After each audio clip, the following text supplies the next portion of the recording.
Although weeping lasted all night, I know that joy comes in the morning light. So I march on to a new song, 'cause I've been marching to that old one way too long. And I gotta move on and take new steps every day. I know there has got to be another way, and I'm brighter day, so I march on.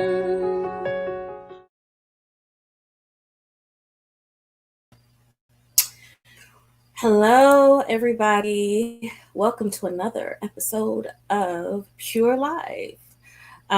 So we do have a very special guest with us, and I will bring him in just a moment just to quickly address the change in atmosphere. I am quarantined, so you guys know what's going on. Yes, the COVID got me too, but I'm gonna be all right. So let's get into it, and I will introduce our special guests. We have with us today Khalil Cumberbatch. Welcome. It looks like you're on mute, sir. Sorry. There we go. Thanks for having me. Excited to be here and happy to be here with you and all of your viewers and listeners. And I'm sorry to hear about the COVID. Yeah, sorry to feel it. I know.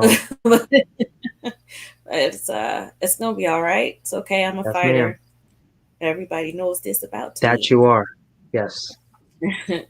So I am so excited to talk about you and your background. Um, it is so unique to me because you're the only person I know of that is dealing with these two fights at the same time. Um, so everybody that knows that will be listening in and watching, this young man here is an advocate. And I grabbed this directly from his website, so you can see word for word what it says. Look at that. That's a mouthful. You understand? Yes, it is. A nationally recognized, formerly incarcerated advocate for criminal justice and immigration policy change. Wow. So, It's always embarrassing to see your own short bio. It's like, oh, you should be used to it by now. I know. By the way, people, this is his website. That's where I got it from to learn more about him. And we're going to dig into it today. Yes, we are. Let's start from the beginning, please, and thank you. Yeah. I want to know, who is Khalil Cumberbatch? Because that is what leads into what this fight is all about, right? Yes. Introduce yourself. Yeah. So, who is Khalil? I would say that well, I always describe myself as first as a husband, then as a father, and then as an advocate. And the reason I do that is because those are the three things that matter to me the most in that order. Because one feeds the other, and it's a very circular process. And I believe that for me personally, in order to be a balanced individual, I have to learn how to master all three. And not to say that I have, I'm a continuing work in progress. But that's how I would describe myself. If someone said, tell me what kind of encompasses you as an individual, I would say that I'm a learning husband, that I am a caring dad, and that I am a passionate advocate. And as you mentioned, the issues that I care about, the issues that I advocate for, are around what is commonly referred to as criminal justice reform. I don't think that in these days and times anyone could scroll through any timeline or look at any social media feed or turn on any news or listen to any of the radio without understanding that we have a problem with our criminal justice system. Whether you refer to it as mass incarceration, police brutality, police accountability, whatever the term is, I think most people understand that we have a system that just is not producing the outcomes that many people would hope that it produced, that many people are taught very from a very early age is responsible for producing. And simultaneous to that, I also advocate for a complete overhaul of our immigration policies here in this country. If you do use the term mass incarceration, or if you're familiar with the term mass incarceration, and you may also be familiar with the fact that there is one particular piece of federal legislation, one law from the federal government that dates back to 1994, the Clinton and Gore administration, where they passed a crime bill that incentivized through monetary means for states and local municipalities to essentially lock people up. They gave those municipalities and those states more money to build jails, prisons, to expand law enforcement entities. And so it's not surprising that we saw many states explode as it relates to how many people they locked up, why they were being locked up, and the sentences that they received prior to that bill. And in terms of the immigration context, we can also date it back to that same administration in 1996 when they overhauled the immigration reform laws to make it more punitive, to make it more easier for the government to deport and detain people for charges or reasons that prior to that bill, someone may have been apprehended and then released, and then there were ways to make sure that that individual was tracked and make sure that that individual could stay in this country and do what most people who are here undocumented do, which is they work and they send money home back to the country and pay taxes. So, Okay. in a nutshell, that's essentially who I am. I should also say, as you mentioned, that I'm formerly incarcerated, and I believe that that is a part that encompasses me, but it doesn't fully define me. I spent 6.5 years in the New York State prison system. I was convicted at the age of 21 for robbery in the first degree. And served the majority of that 6.5 years in a maximum security prison here in New York State. I was released in February of 2010 and essentially began my reentry journey of someone who was determined to not go back to prison. I realized that I just had skills and I had abilities that I was never be able to fully utilize in prison. And so I did not want to go back. But I also wanted to leave a better legacy, a better story for my children, who I was never going to hide the fact from. I was never going to hide from them the fact that I was incarcerated, but I also didn't want that to be the defining moment of my story of the legacy that I would leave them. And so, with those two um, major commitments to myself, to my family, to my community, I decided to just begin my reentry and try to help as many people as I could. And ultimately, my first job was as a case manager for people who are HIV and AIDS positive and their family, helping them get connected to services and advocating on their behalf. And then after that, I became an academic counselor at an organization. I was helping people who were returning from jail receive financial aid to help them get into reputable colleges for the purpose of attaining higher education.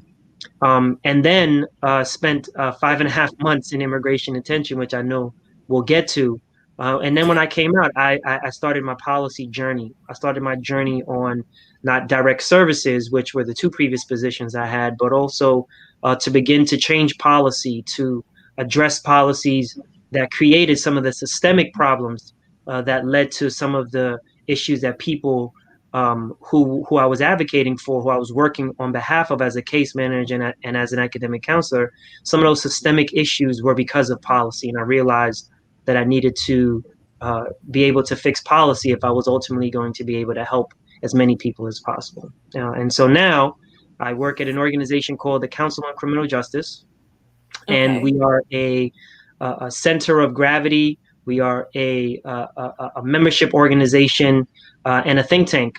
And the goal is to put forth recommendations, policy recommendations that would ultimately help to address the criminal justice reform movement, but also help to address mass incarceration, policing issues, and every other issue that's tethered to criminal justice. Wow. We're gonna unpack some of that. Hi, Doris. Somebody's saying hello from the comments.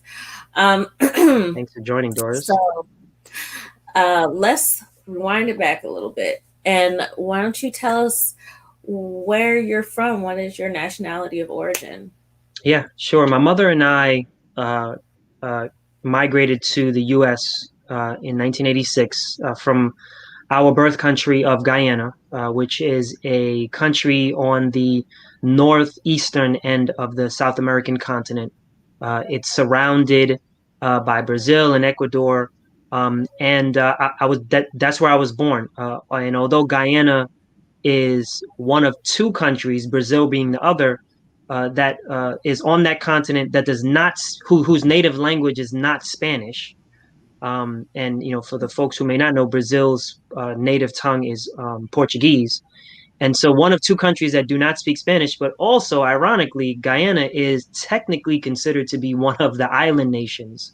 And so when you say people who are West Indian, Guyana is generally in that kind of group of folks. And so my mother and I came here when I was about 4 years old, came here as legal permanent residents, and landed in Queens. We landed in Ozone Park, Queens. And that's where I grew up. That's where I spent the rest of my life, essentially, minus the 6.5 years that I spent in prison. And my wife and I still live in Queens with our four kids. And actually, where I live at now is right around the corner from one of the first apartments that my mother and I had back in the early 90s. And so talk about a complete circle, literally.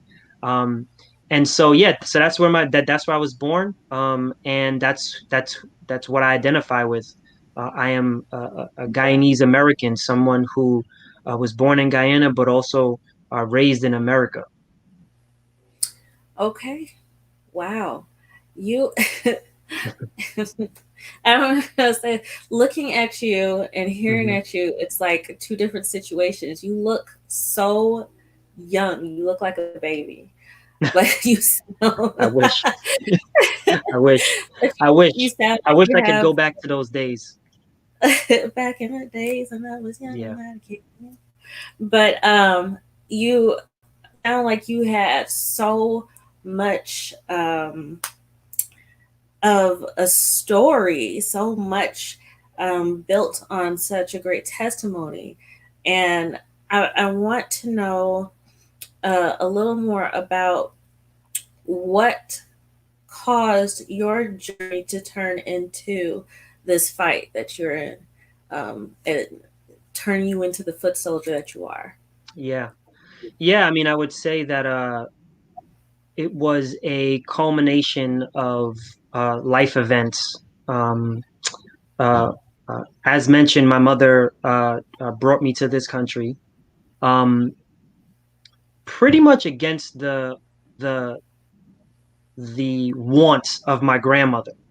And my grandmother plays a huge role in all of this, in the sense that my grandmother raised my mother to be a strong, independent West Indian woman. To be able to provide for yourself and be able to take care of your children.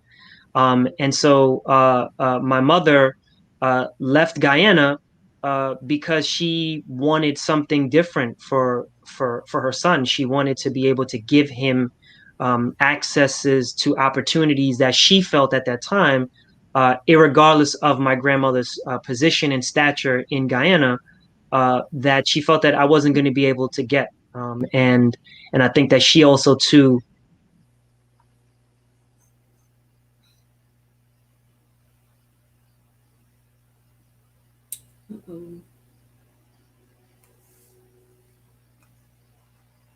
Kind of stuck. Did we lose him? What happened? Okay. Hopefully get him back. I'm not sure what happened. Lost him a little bit in the middle of his story there. Hopefully um, we'll get him back soon. Um, you guys, we are just in the middle of talking about Khalil Cumberbatch, um, who is an advocate, and we, I think he's, oh, okay, we lost it for a second. Um, so we were talking about the fact that he is formerly incarcerated, um, but nationally recognized for criminal justice and immigration policy change, and we have him back now. Um, there you Can you hear are. me? Can Okay. I Yeah, quite literally never have a problem with my Wi-Fi, and it now decides to act up. So yeah. sorry. It I don't know happens where to I me dropped so off. much. Well, you were just explaining why your mother decided to go the opposite direction of your grandmother. Yeah, yeah. And so yeah, so my mother wanted to be able to provide her son access to opportunities, and all of my mother's childhood friends, all of the people that she called friends and family, everyone in the mid to late '80s were migrating to the U.S. And so my mother upped and just applied for a green card, and she was able to get it. And so that even kind of uh, pushed her to the point where she said, you know what, I'm going to move to the U.S. And actually, my mother the other day told me um, that my grandmother was actually pretty upset with her almost until I was about 9 or 10 years old, of the fact that my mother had moved us to the U.S. My grandmother at the time was living in Guyana. She had a pretty successful bakery business, and so my mother wasn't really wanting for anything. And my grandmother felt that she would be able to provide not only a comfortable lifestyle for my mother, but more importantly for her grandson. And I was the only grandchild. And so, from her perspective, she didn't want to lose her only child, which was my mother, and her only grandchild. Um, That and makes sense. so, yeah, it was quite a move. And my mother, her and my father were not together. They weren't married when I was born. Okay. But my father was in my life for about 13 years. When I turned 13, he moved to Florida. Um, and so my father was already in the U.S. And when I got here, I saw him frequently. And my mother did what most people who are coming from the West Indies did in the mid to late '80s, which was she just tried to find a job anywhere that she could. And coinciding with the fact that in the mid to late '80s, one of the many businesses that was kind of exploding was the personal computer business. We all know of Apple and we all know of Microsoft, but the reality is that there were tens of thousands of small businesses that did essentially what those companies did, which was to buy and sell computers and software and hardware that's relating to computers. And so my Right. mother ultimately ended up working in that industry, Oh, and did everything she could to raise a young man in a tough neighborhood.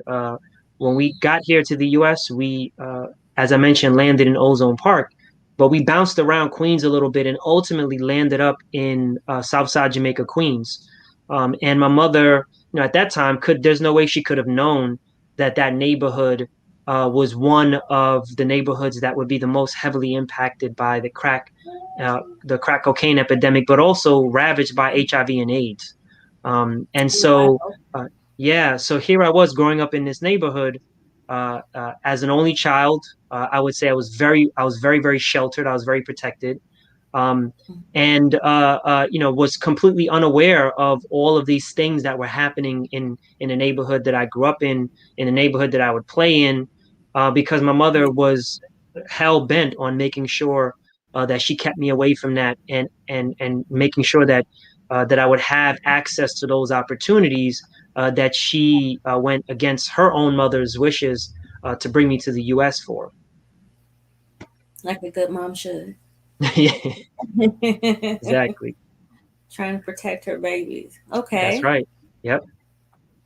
Yeah. So is this what led to some of the lifestyle that led into a portion of your fight now? Yeah. Yeah. So, as I mentioned, my dad was in my life until I was about 13. At 13, my dad moved to Florida to pursue job opportunities, um, and I didn't see him as much. And the reason I bring that up is because it was a pivotal moment in my life when I look back on it, because not only was I a teenager, I was becoming a young man, um, Mhm. but also because of all of the temptations and the distractions that come with a young man growing up in a pretty tough neighborhood.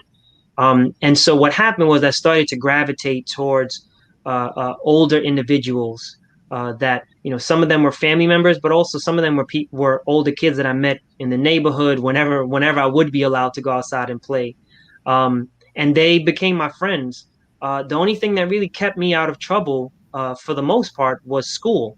And although I went to a pretty tough junior high school, and I went to a pretty tough high school, tough in the sense of, there was fights, stabbings, and all of the stuff that kind of comes with growing up in the part of Queens that I grew up in. I stayed away from a lot of it. I got involved in some of it, but I kept going to school because to me, it was one of the places that I could have the most fun. Because as I Yeah. mentioned, I lived a pretty sheltered life, and so for me, going to school was my escape.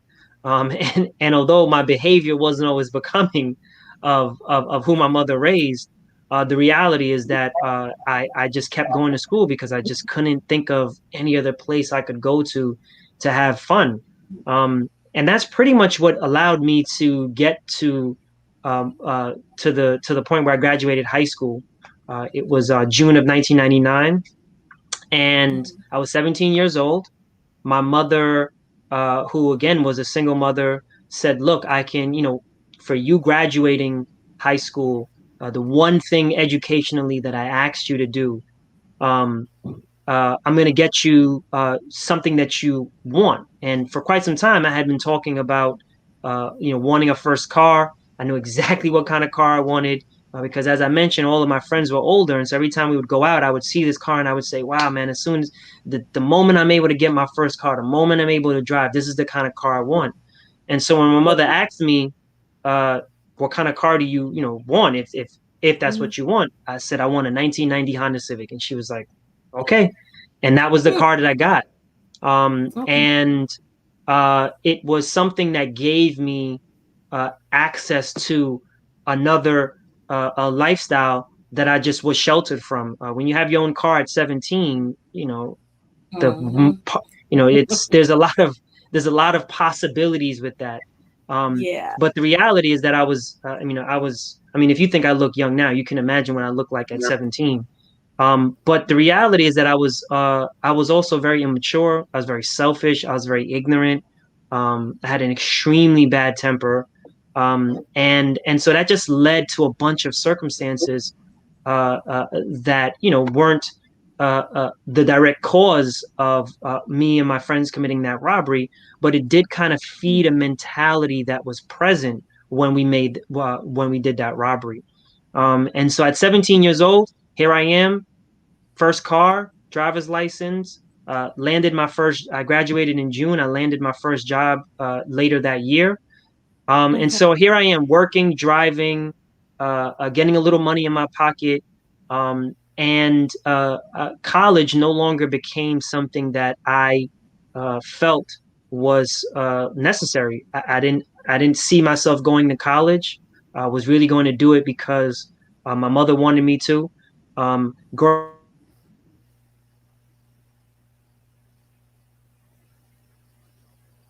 very Uh oh. Did we get stuck again? Man, seems like we're having a rough night with this connection issues. We're gonna try to wait for him to come back. I don't know. Oh, it looks like he's coming back. Can you hear me? There you go. Yeah, now we can hear you. Sorry. We're gonna struggle through this. We're gonna make So it through. We'll make that's it right. through. That's right. That's right. Um, so don't know where I don't know where I dropped off at. But what I was the point I was making was that I had all of these tools to make it easier for me to feed into the distractions that were present before, but now I had all of the means to be fully engaged with those distractions. And so I didn't go to college, and as I mentioned, junior high school were the things that kept me busy, kept me away from the crowd that I was running with. And Mm, so, not having those distractions, I started to engage with those people even more. Minus the times that I was at work. Um, and growing up in a neighborhood like Southside Jamaica, Queens, it became very easy for me to feed into a mentality of uh, who I was supposed to be. It was very easy for me to construct perception of who I, as a young man, was supposed to be. And it was somebody that, was the complete 180 of who I am now. Somebody who was impatient, somebody who was arrogant, somebody who was violent at times, not only physical violence, but emotional violence. Um, mm, and somebody who was completely misogynistic in the way that I saw my role as a young man, particularly as it relates to the way that I engage with young women. And so all of that kind of led into who I was at the time. And so when yeah. my friends, who were again all older than me, and to some extent, I worshipped their approval of me, when they said that we were going to commit a robbery, I said, "Fine, let's do it." I wasn't in the state of mind to say no. That's not something that I think we should do, um, and that's not something that I think is beneficial for any of us. And because I didn't have the strength to say no to them. We committed a robbery of two women in on 96th Street and Park Avenue. Um, and Mm, you don't have to know anything about New York City. You don't have to know anything about Manhattan. You don't have to know anything about Queens. But I think that the name Park Avenue already tells you what type of what part of the city we were in. It tells you a lot about the demographics. It tells you a lot about the gender. It tells you a lot about the race. It tells you a lot about the economic status of folks there. And so here we were, four young kids from Southside Jamaica, Queens, coming into a predominantly wealthy part of Manhattan and committing a strong arm robbery of two white women at that on 96th Street and Park Avenue. Coincidentally, we ended up getting into a high speed chase that led to us getting into a car accident. And the individual who was driving that car, poor man, he was coming home. He was a lounge singer. It was like 2 or 3 in the morning. He was just coming home from a job. He was coming across Park Avenue. He was going from east to west, and we were coming from north to south. And we were just barreling down 96th Street. We were just barreling down Park Avenue and completely T-boned him. And thank goodness that he survived. But the yeah. reality is that we had three victims of that particular crime. I ended up getting sentenced to an 11-year sentence. I fought that case for almost a year and ended up getting 11 years in prison with 5 years of parole, community supervision. And some of my other co-defendants got more time than that. As I mentioned, there were four of us. I had three co-defendants. And that's what kind of led me to the point where I was incarcerated. It was in prison though, and this kind of leads to the chunk of the answer to your question is what kind of led me to this journey. Right. Had you asked me prior to my incarceration, what was the criminal justice system? What were the issues that impacted criminal justice reform? If you asked me to tell you about the 1994 crime bill or the 1996 IRA immigration laws, I would not have been able to barely tell you who was the vice president at that time. And so it was in prison that I learned that my lens about life completely opened up, and I was completely uh, embarrassed of the fact that here I was, someone who was so ignorant, someone who was so selfish, that I couldn't even tell you some of the basic things about what our society was doing to us. And it was in prison that I had Ask you completely before begun we to be get re-educated. into before we get further into your story, I just wanted to get to this question so you can Yeah, move past it. You had a question. Was drugs part of the reason you may have said yes to committing a robbery? yeah. Um, I wasn't uh at that time. I don't even think I was smoking weed anymore. I had a very interesting interaction with marijuana.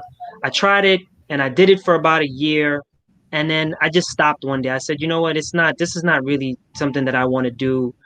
I just thought that it was not, it wasn't something for me. Um and then Yeah. so then the other thing I picked up at the time was alcohol. And uh Okay. uh I would say that that night we were drinking, but I wouldn't say that we were intoxicated enough that we made our decisions based solely on the fact that we were drinking. Did that lend to the fact that we made harsh decisions? Yes, but I wouldn't lay that blame solely at the feet of drugs or alcohol. Okay. All right. You can go ahead Yeah. and continue. Just Are want you hearing that music, by the way? no. Is there Okay. music going on over there?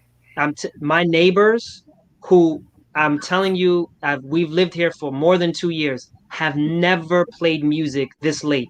Tonight is the night that they're playing music. Never You have a got problem with Wi-Fi. Tonight is the night I have a problem with Wi-Fi. This is interesting. And they're jamming. I'm surprised you don't hear it. So I anyway, have not paying attention. yeah. Go ahead. So yeah, it was in prison that I learned things. For example, like um, that in New York State, uh, uh, New York City encompasses five of the 62 counties that New York State has, and in those five counties, there are seven neighborhoods that produced almost 70% of the people who were incarcerated in New York State prison system. So What? yes. And so seven neighborhoods in New York City alone that encompassed almost 70% of the New York State prison system. And what that means is that the other 30% were pieced throughout the city and throughout the other 57 counties of New York State. Now, what does that mean? If you look at those neighborhoods, Bed-Stuy, Brooklyn, East New York, Brooklyn, South Side Jamaica, Queens, South Bronx, these are all neighborhoods that if you looked at the economic conditions, you looked at the physical conditions, if you looked at the healthcare system, if you looked at unemployment rates, high school completion rates, um, they mirror other major cities, such as some parts of Chicago, some parts of Miami, some parts of Los Angeles.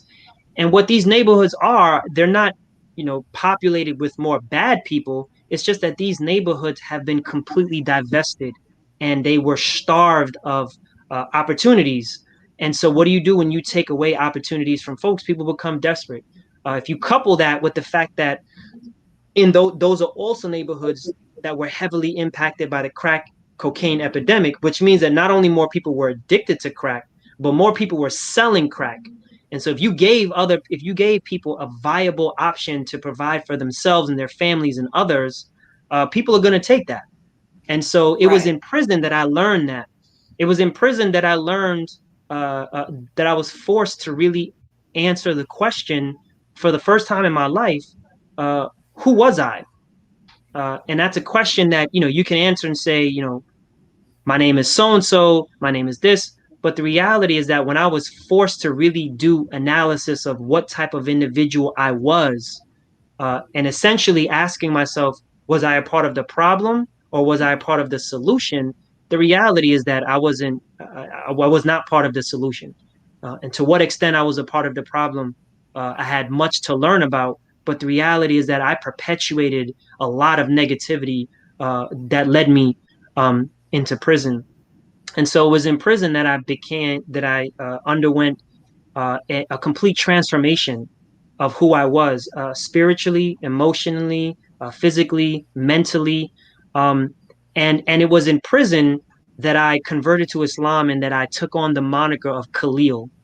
And that kind of metamorphosis uh, was what was so meaningful to me, to not only change who I was as an individual mentally, but also to change my name, because it was a rebirth of who I wanted to be. It was the beginning of a new life for me.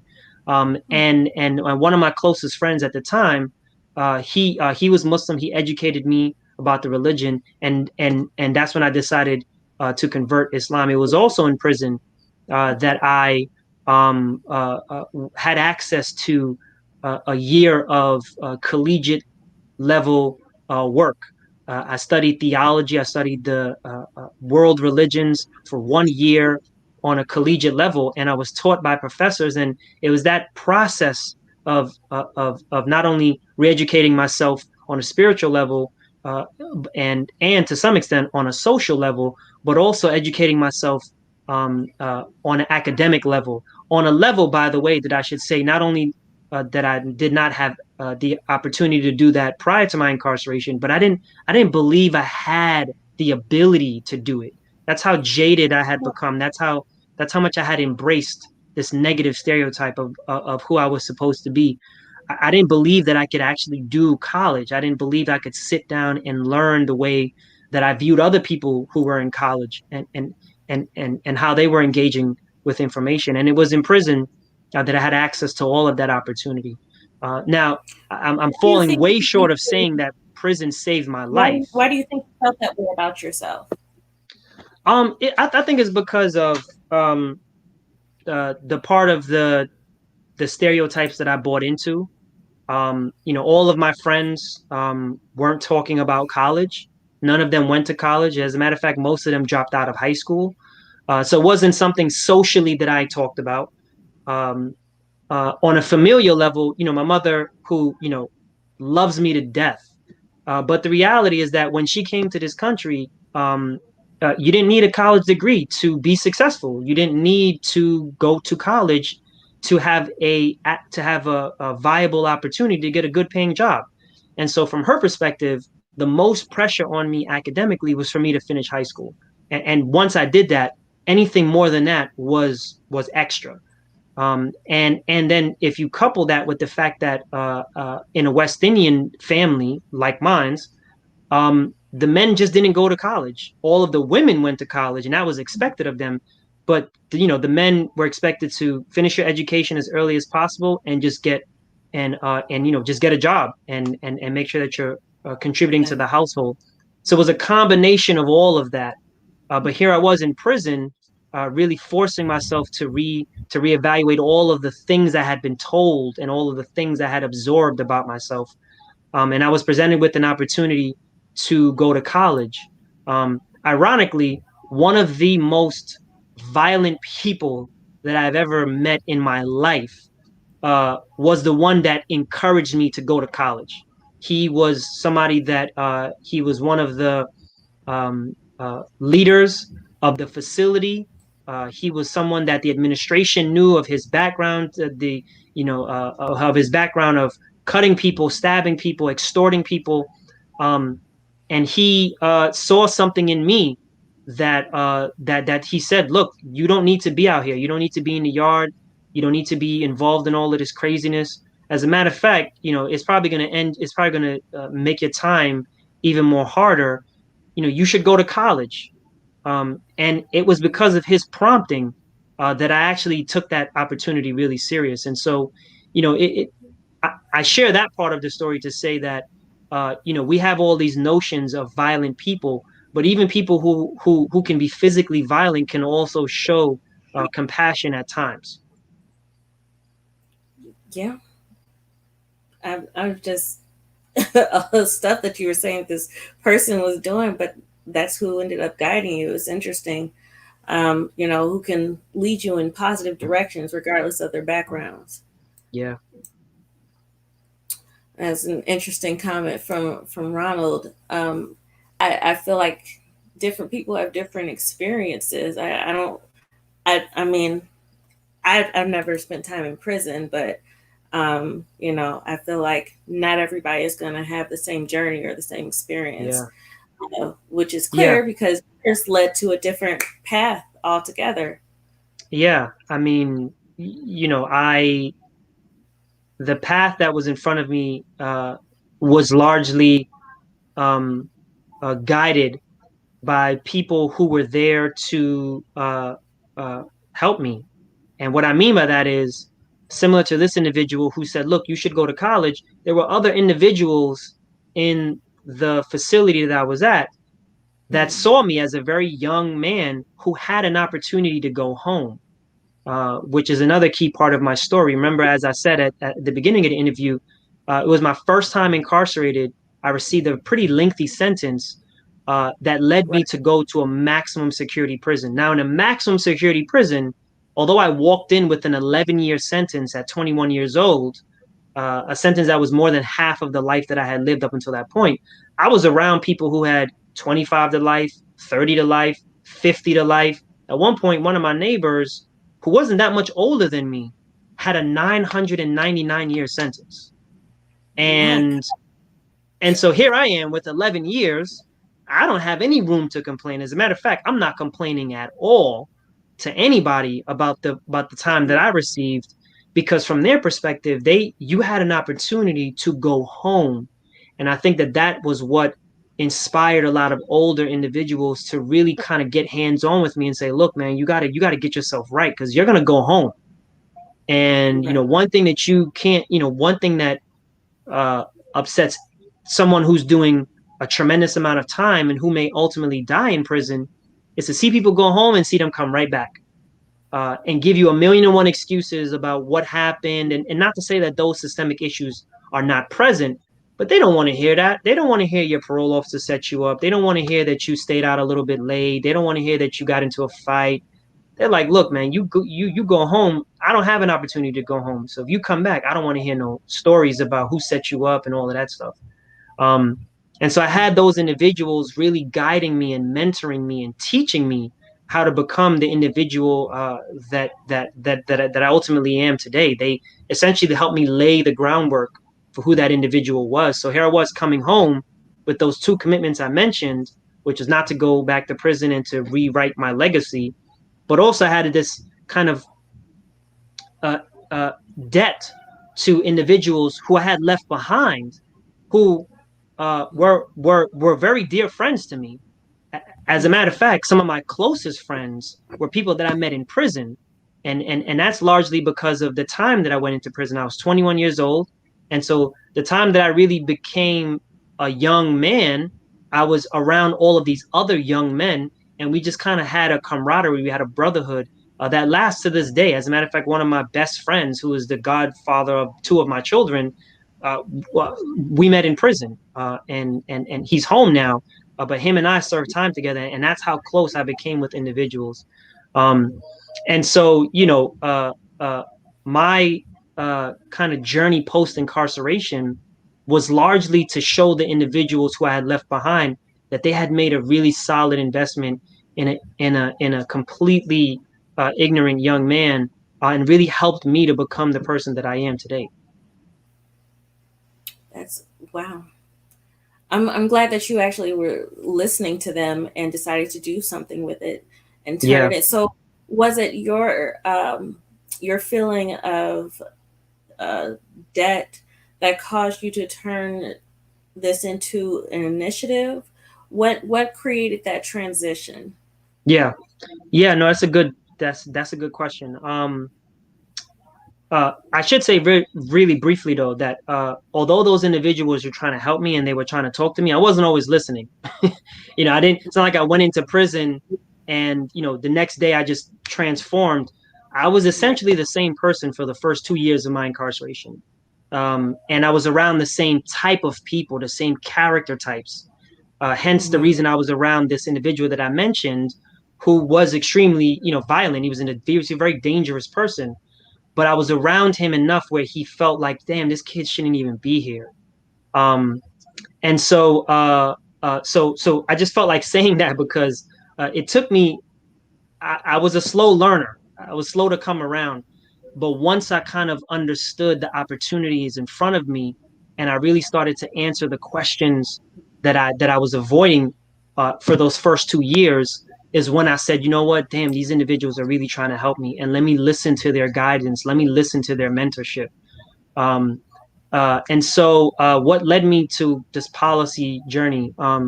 Here I am. I came home in February of 2010 and didn't know what was possible for me as someone with a felony conviction, as someone who had served time in prison. Um, but I knew that I wanted to help people, and so one of the organizations that I had heard about while I was incarcerated, I had met an individual who worked there, who came into the prison that I was at an event, and I told him I was getting ready to come home. He said, "Come to this organization when you come home." And so I did that. I came home in February, and I walked into that organization in March. And when he saw me, he said, "Welcome home." And now, now the real work begins. But it was in this organization that I met people who were just like me, formerly incarcerated people, people who had served lengthy sentences for violent convictions, but had changed their life during their incarceration and came home and were working. Not only were they working, they were like executives, and they were like running organizations. And I was like, damn, okay, that really helped me to get an idea of what was really possible for me. And the Right. same kind of openness that I had to mentorship, the same kind of openness that I had to learning, was the same Hmm. mentality that I had when I came home. I went to these individuals and I said, help me, like mentor me, teach me, help me learn the ropes. And one of these Right. individuals is an advocate even now to this day, named Glenn Martin. Glenn was doing Okay. policy and advocacy work, and at that time I was just trying to land on my feet and just kind of get stable. And he was doing amazing work around Rockefeller drug laws, stop and frisk, all of the kind of prominent issues around criminal justice reform at that time. And I just really stuck to him. I just really, stuck around him. And so when he launched his own organization called Just Leadership USA, he pulled me into that, and that's where I kind of got the first kind of firsthand glance of how advocacy, as it relates to policy change, how it's done effectively, but two, why it's so needed to be done. Um, and of Yeah. course, my time in immigration detention, which was about 4 years after I got out of prison, was 1 week away from a master's. I was doing everything that the system could have asked of me, and I was right on the precipice of like this, academic journey that I had been on since my incarceration, which was to attain a master's degree.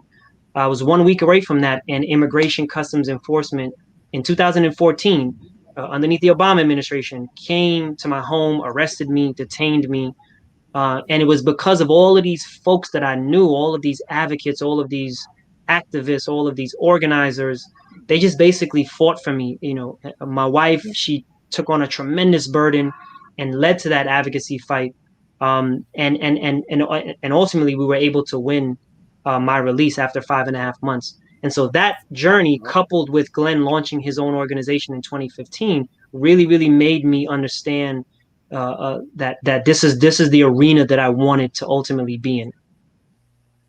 That's amazing. What a what an extraordinarily long and tough journey you've been Yeah, on. I mean, going through everything that you're going through, I guess, I, I'd probably want to be an advocate myself. I yeah, mean, yeah, that is some tough stuff, and there's so many things that still need to be addressed. As you said before, and the prisons are way too full.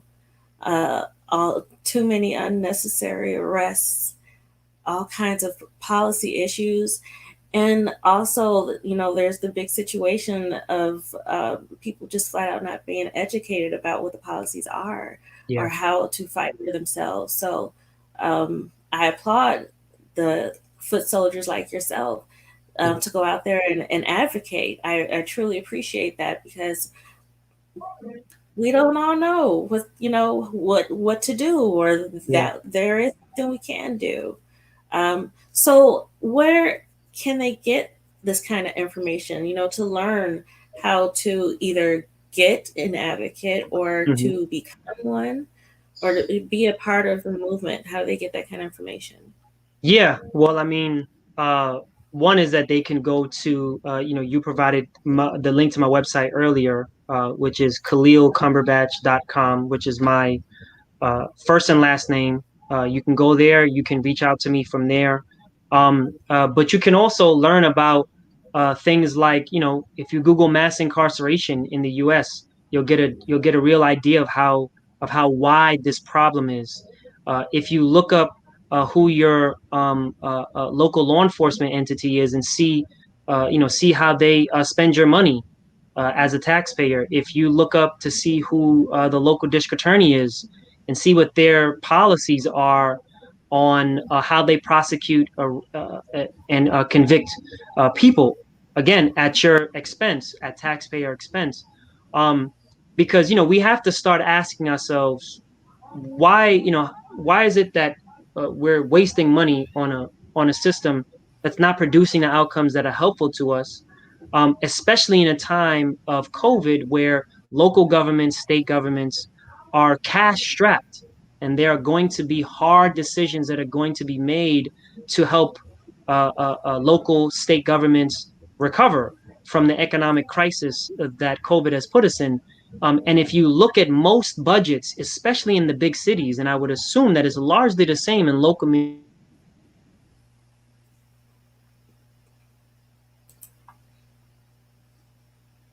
Oh no, did we get stuck again?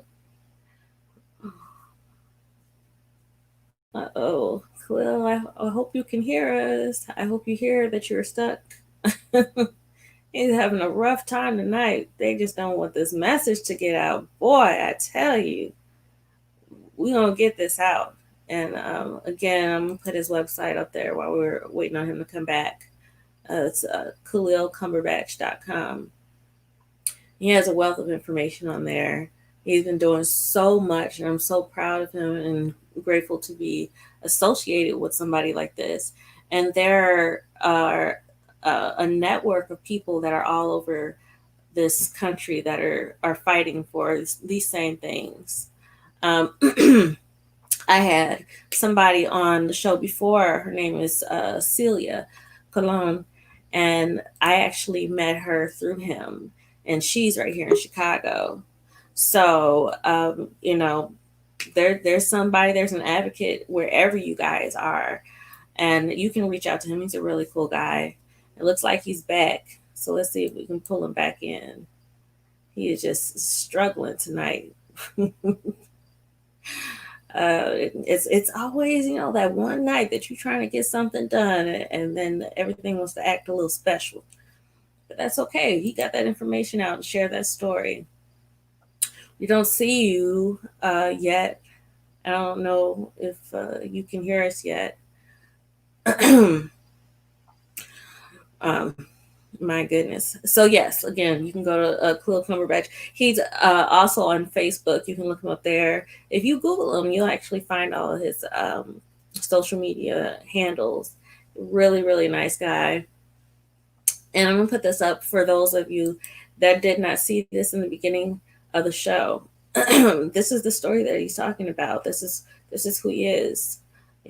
Nationally recognized, formally incarcerated advocate for criminal justice and immigration policy change. So that is what he is fighting for, and you know, he's a part of a very, very large network of people doing the same thing. So, you guys out there that are in need of information, that are in need of some assistance, you're not alone. You're not by yourselves. There's hope. There are people out there that will assist you in making some different decisions, some choices. I actually did not know all of the options that are out there for people that have been formerly incarcerated, and um,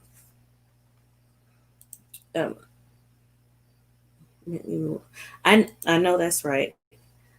Many will perish for lack of knowledge. That is the truth, facts, and he's back. There you are. We see you. You hear us? Can you hear us, Khalil? No, he's not hearing anything. When I tell you that I've never had a problem with Wi-Fi, Never. and it's like continuously a problem tonight. Craziness. They didn't want your message to get out, but it's too late.